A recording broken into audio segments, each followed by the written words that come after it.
Hey everyone, I've got Annette here, and she's starting a business, and she's attended the Festival of Learning. Amazing person. She's attended almost all the workshops, 40 workshops she's attended. She's full of knowledge at the moment, or she's just coming out of it. Can you see it?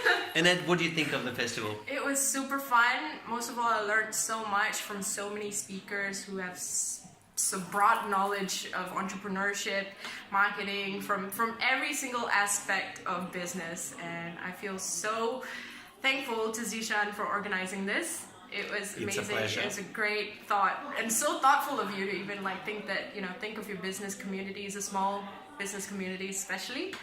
And So what do you think you learned? I mean, obviously a lot of the workshops that you attended, is that something that you can implement straight away in your business? Definitely. Being a startup, I think I took away a lot of key pointers, what not to do, what to do, and what to look for, especially in investors, funding, and marketing.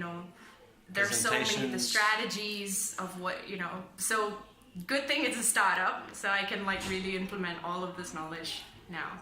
Even if you're not a startup, there's something that you can implement straight away. There's things that you can put in the back burner, but at the same time, as long as you strategize and you keep moving forward. Oh yeah, definitely. So you've done really well. I mean, your dedication to attending every single one, it's just not easy, and you've done really well, so well done. Yeah, but it felt so easy for me to attend. Seriously, at first it was a lot of commitment, but I thought that, I had to set everything aside and focus on learning, because I think, without learning, you can't really, you're just, going to hit darts on the wall aimlessly, so. You felt like a family, didn't it? Yeah, it really did. These 10 days, I got to know Zishan, and he's like a really amazing personality. Oh, that's enough. That's enough. And a lot of other, CEOs, CFOs, and, even like small business owners,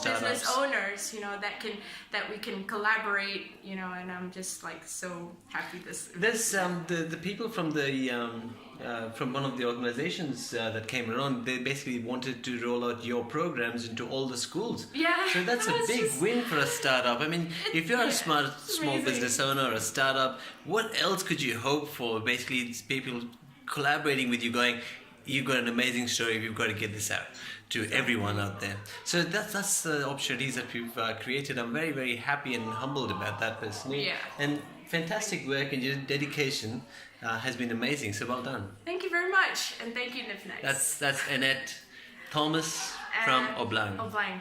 Oblang. Oblang. Oblang. Yeah. Check it out.